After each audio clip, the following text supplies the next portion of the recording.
Yamada klani a'zosi Jekka Seymon. Ha, albatta. Ammo to'g'risi bundan foyda yo'q. Qarshi bo'lmasangiz qulayroq o'tirib olsam. Mumkin emasmi? Ha, mayli. Xo'sh, hikoyamni nimadan boshlasam ekan? 2 kun oldin aziz suygunimiz bitta buyruq berdi. Jinoyatchilar umrboqiylik baxsh etuvchi eliksirni topib kelishlari uchun Seymon klani nazorati ostida Shensenkyoga yuborish. Mani qotil rohib Xuboroga biriktirishgandi.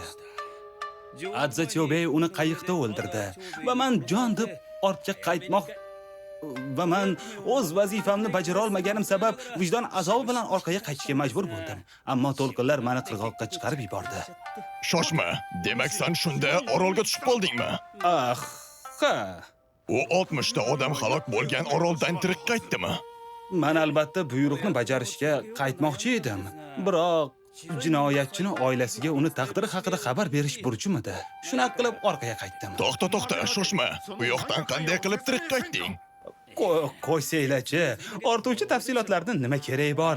Sizlarni o'rninglarda u yoqqa bormagan bo'lardim. Bu narigi dunyoga yo'l.